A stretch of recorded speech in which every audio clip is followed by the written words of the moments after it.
And welcome to FISM News. I'm Samuel Case, and tonight, Democrat fundraiser ActBlue is investigated for fraud. Abortion amendments are put on the ballot in 2 more states, and President Biden grapples with illegal immigration at the northern border.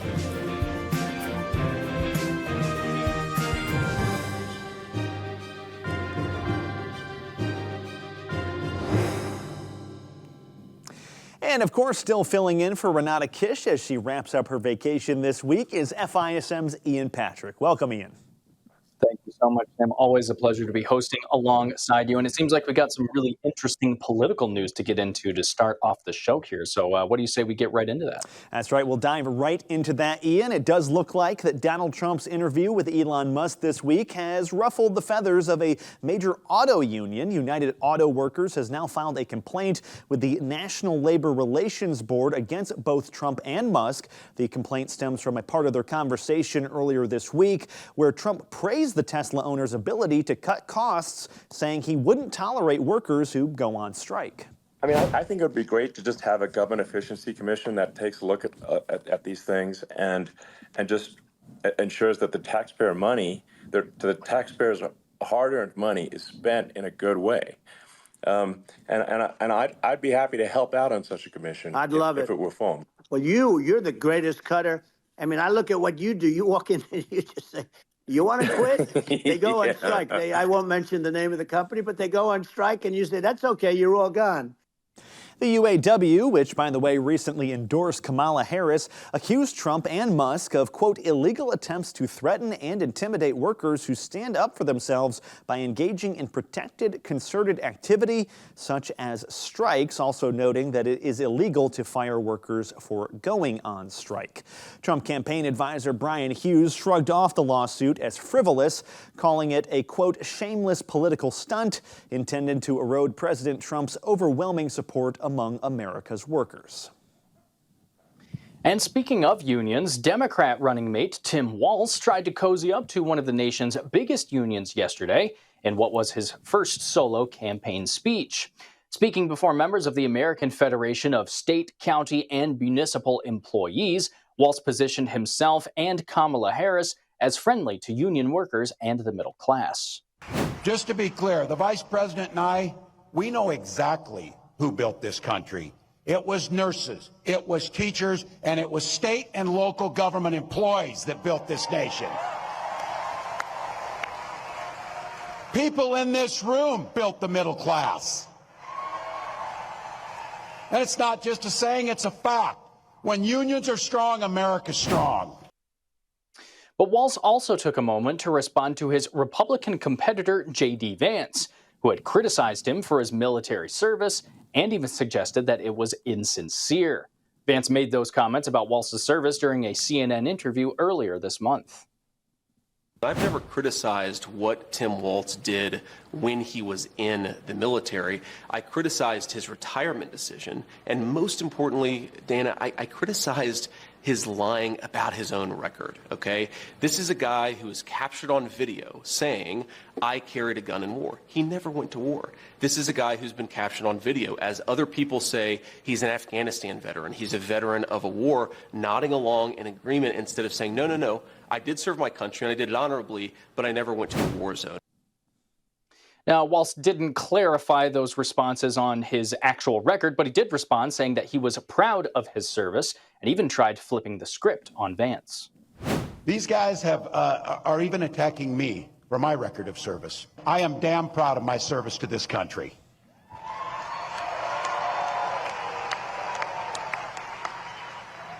And I firmly believe you should never denigrate another person's service record.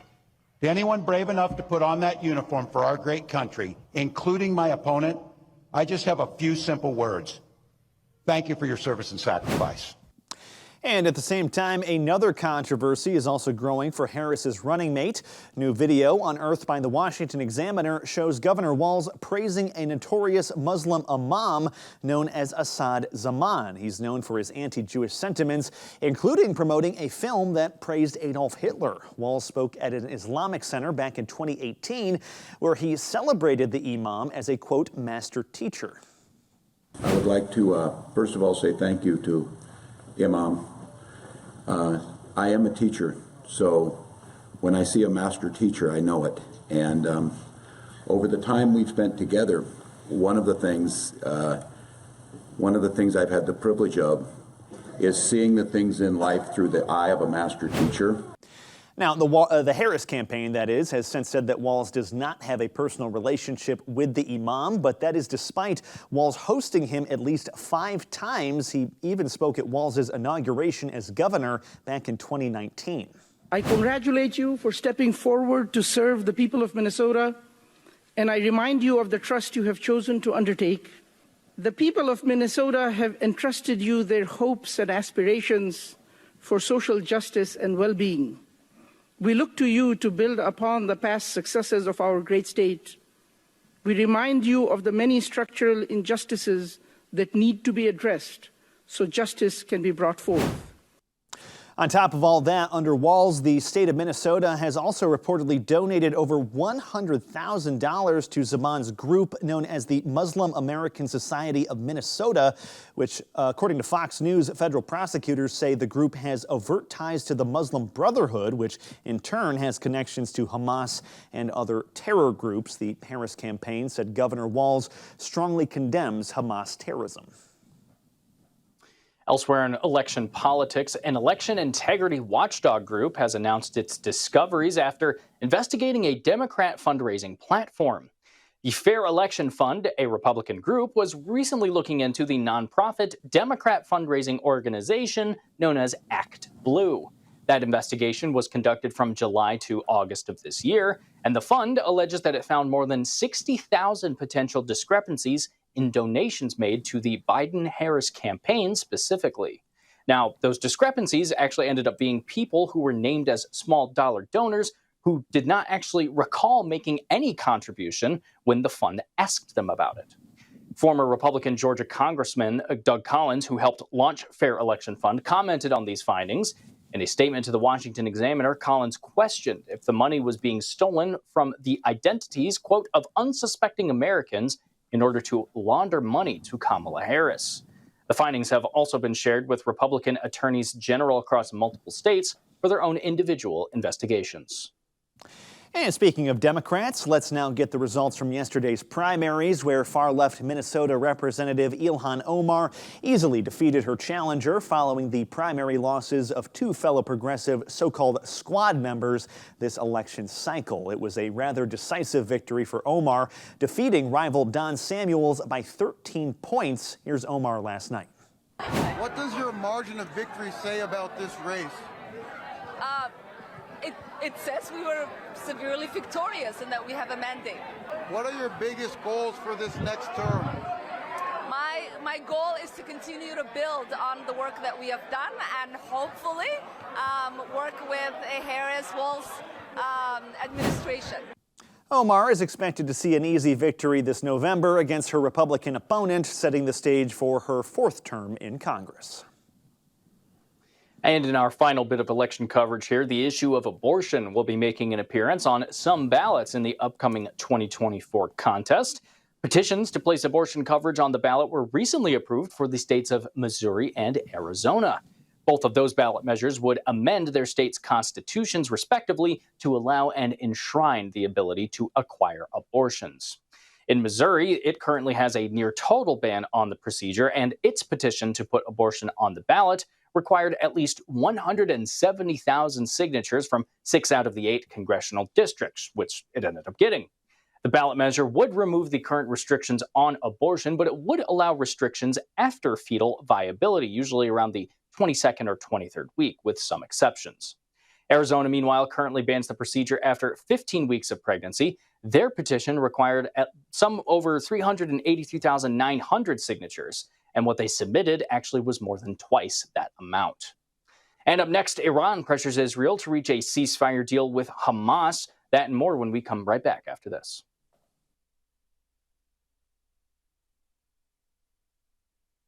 Hi, I'm Aisha. At first, I was debating whether or not I was really pregnant and took a test. While I was waiting, they talked to me about different pregnancy choices and different options and information that helped me be more educated. To confirm, I got an ultrasound of the pregnancy test, and it was for sure positive, and I got to hear and see my baby for the first time. Hearing the heartbeat made me cry, and it was certain that I was going to keep my baby forever. There are moments in life that define us. Choices determine the courses we take. Choices that create life, or those that save a life. And some make life worthwhile. There are decisions to stay, or to go, to remain the same, or to grow. Sometimes we pray and make peace. Other times we take a stand for what we believe.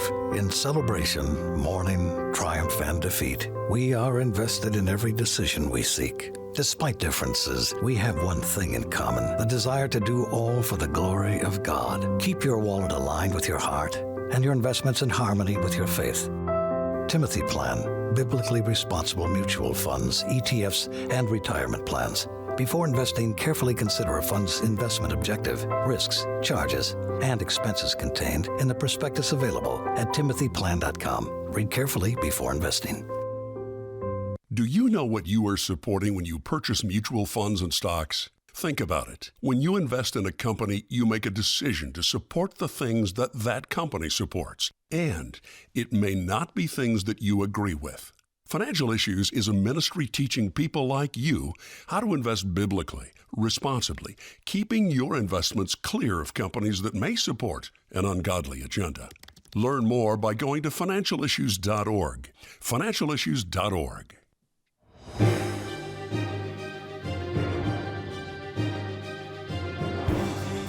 And welcome back to FISM News. I'm Ian Patrick. Let's continue our coverage with an update on the war in Gaza, where Iran will reportedly refrain from attacking Israel if there is a ceasefire deal in place. According to Reuters, Iranian officials say there will be a direct attack to retaliate for the assassination of Hamas leader Ismail Haniyeh if the talks for a ceasefire either fail or stall. And that attack will also be coordinated with proxy groups such as Hezbollah. Now, that already ups the pressure on fragile talks that are scheduled to restart tomorrow. Hamas has already reiterated conditions reportedly agreed upon in July, rejecting later demands from Israeli Prime Minister Benjamin Netanyahu. All the while, Secretary of State Antony Blinken postponed his trip to the Middle East yesterday, citing uncertainty about the entire situation. And perhaps his timing was well-founded, because on that same day, Hamas actually launched rockets at the Israeli city of Tel Aviv. The U.S. State Department said yesterday that Netanyahu previously confirmed Israel is prepared to finalize details on how to implement the deal. Early last week, the Prime Minister of Israel immediately welcomed this initiative and confirmed that the Israeli team will be there and they'll be prepared to finalize the details of implementing the deal. We also, in coordination, we believe our partners in Egypt and Qatar are emphasizing to Hamas that the onus is on them to agree to a ceasefire. And in light of those threats coming from Iran, the U.S. has now approved a massive multi-billion-dollar weapons sale to Israel, totaling a whopping $20 billion. Secretary of State Antony Blinken approved the sale yesterday. It includes 50 new Boeing F-15s, as well as upgrade kits for Israel's existing fleet of fighter jets, as well as advanced air-to-air missiles, mortars, and much, much more. The Pentagon said Israel's security is, quote, vital to U.S. national interests. However, the first delivery of jets is not expected until 2029, and other parts of the package are set to be filled in 2026. Moving up to Yemen now, where the emboldened rebel Houthis have seized control of a UN human rights office in the nation's capital of Sana'a. The Iranian proxy group has possessed that building since August 3rd, when they forced United Nations staff to turn over all belongings, documents, and vehicles. The UN human rights chief, Volker Turk, called it a serious attack, and he also called for the immediate release of 13 UN staffers who were detained by the Houthis at the start of this summer. The rebels claim that they are part of an American-Israeli spy network, however. The chief's office denied those charges, as the Houthis must respect the organization's independence. This is also a serious attack on the ability of the UN to perform its mandate, including with respect to the promotion and protection of human rights, which our office is there to defend. It is crucial that the de facto authorities respect the United Nations and its independence, release all detained UN staff immediately, and create conditions in which our office and other UN agencies can continue their critical work for the people of Yemen without threat or hindrance. And in similar news, a Liberian-flagged oil tanker was attacked in the Red Sea 3 times yesterday. In one wave, a bomb-carrying drone boat attacked the Greece-bound Delta Atlantica. That's the name of the ship in this story.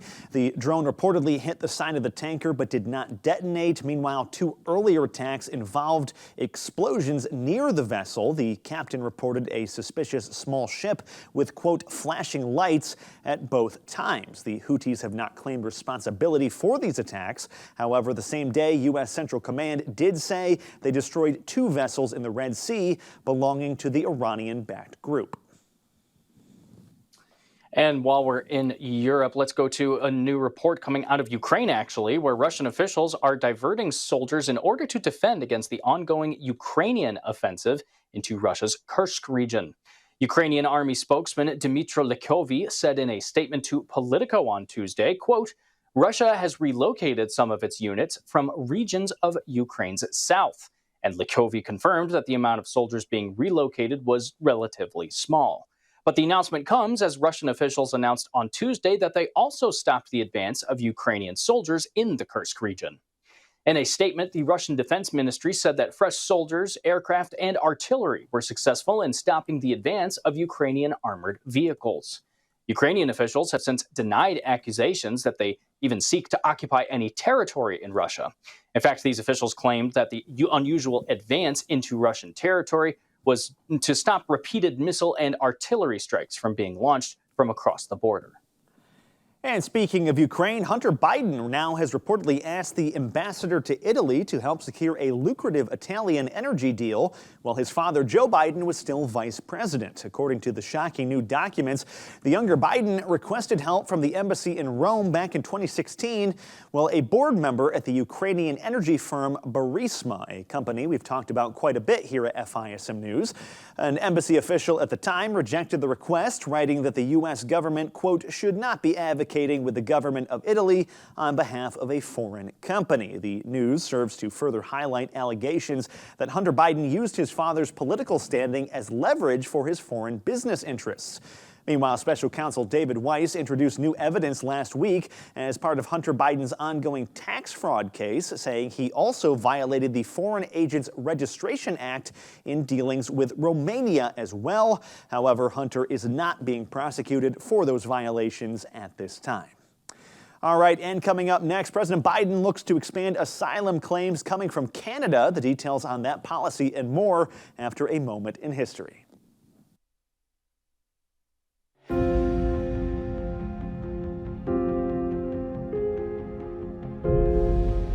Welcome back to A Moment in History. I'm Seth Udinsky.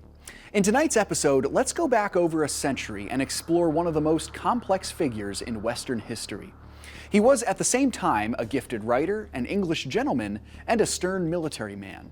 He was born into a noble lineage, but it was his life's work that earned him a knighthood. He was hated by some as a brash and pompous elitist, but lauded by most as a hero of democracy and a champion of the free world. This complex man is Sir Winston Churchill, Prime Minister of Great Britain during the Second World War. Churchill was born into the British aristocracy in 1874, a direct descendant of the first Duke of Marlborough, Prince John Churchill, from the 17th century. Young Winston was not made for a quiet school life, and he joined the Royal Military Academy Sandhurst as a young man. He traveled throughout the world in the British military and developed a love for the written and spoken word. He returned home at the age of 26, and by this time, he had written and published 5 books. He entered the British political sphere and served as the First Lord of Admiralty, or the English equivalent of the U.S. Secretary of the Navy, during the First World War. Churchill was instrumental in developing the Royal Navy into a modern nautical superpower, but despite the Allied victory, he was unable to translate his military finesse to much success during the war. Churchill remained in the British government during the two decades between the World Wars, and here is where we see his genius on display. He was one of the first politicians in the free world to voice public concerns about the imminent danger of German nationalism under the rise of Adolf Hitler. When Hitler invaded Poland in 1939, the rest of the world realized what Churchill already knew, that the Nazis had to be stopped. Britain removed the foolish Neville Chamberlain and instituted Winston Churchill as Prime Minister in 1940. Churchill brilliantly rallied the British nation, a nation still wounded from World War I, to take up the fight against Nazi Germany. The Brits proved to be a formidable force against the powerful Nazis under Churchill, and the battles between the Royal Air Force and the German Luftwaffe over the skies of London would go down as legendary in the annals of war. Under Churchill's leadership, Britain held fast as the leader of the free world against the Nazis until their chief ally entered the fray in 1941, the United States. The two superpowers led the free world to victory over the Axis, and after the war, when the Allies' fragile alliance with the communist Soviet Union deteriorated, the US and Great Britain remained as the champions of the free world. As he had before World War II, Churchill wisely discerned the evil nature behind Joseph Stalin's communist regime, declaring that an Iron Curtain had descended across Europe in 1946. Churchill was knighted by Queen Elizabeth in 1953 for his great service to his country. He served as Britain's Prime Minister until 1955 and died at the age of 90 in 1965. Thanks so much for joining me once again for a moment in history. On the day I found I was pregnant, I was full of emotions and I just was so overwhelmed, and I don't know if I'm ready for this huge life-altering, changing commitment. I had individuals around me not wanting me to have this child. And somehow, and I was driving and I saw the Women's Help Center sign and I immediately turned in. That just took relief off of me, and I was like, you know what? It's gonna be okay. They gave me the confidence and the support that I needed to be able to go out and face the world. First time I held Finnegan, I just lit up with joy. I was so excited. This little boy that I had in my life, he is loving and generous. Watching him just grow and flourish into this incredible human being has just been so rewarding and so uplifting. Looking back, I don't know what I would do without him, because I needed him more than I think he needed me. The postmodern age, the Enlightenment, the Renaissance to a degree, and certainly the classical period seem to be popular candidates for secular historians to praise. On the contrary, there's one time period in history that has been slain in the street, especially by secular historians. It is a time, they argue, that history is largely forgotten and sort of just gave way to barbarism and bloodshed, the period known to us as the Dark Ages. To watch more episodes of A Moment in History, go to FISM.tv.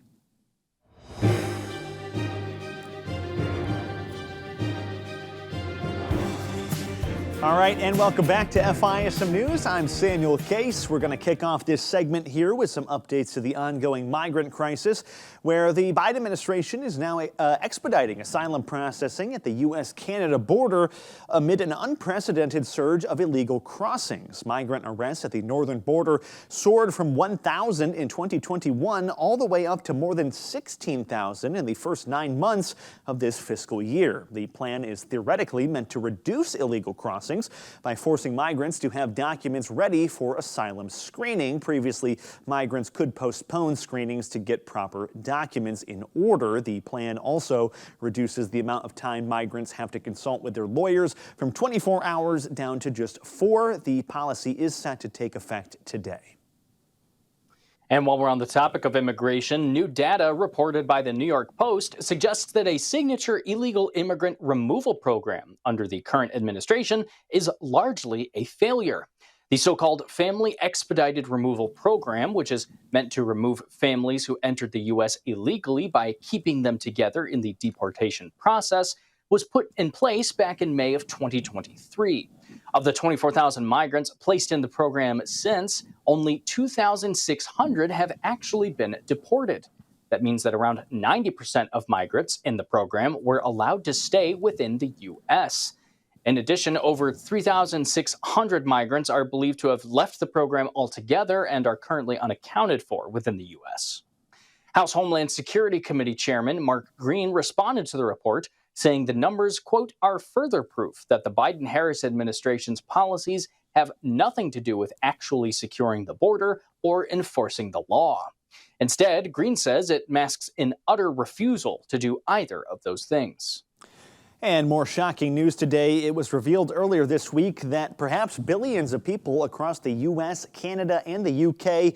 might have been the victim of a massive data breach. According to a new lawsuit back in April, an anonymous organization known only as USDOD claimed to be selling 2.9 billion records containing the personal data of people from those 3 countries. In fact, the online seller claimed to have the data on every person in those countries and was asking for $3.5 million for the information. The data was reportedly stolen from a company known as National Public Data. That's a company that collects and sells access to personal data for use in background checks. Since then, users on a hacking forum have been reportedly leaking parts of the stolen data as proof of ownership, including names, mailing addresses, and even social security numbers. National Public Data has yet to comment on the alleged breach.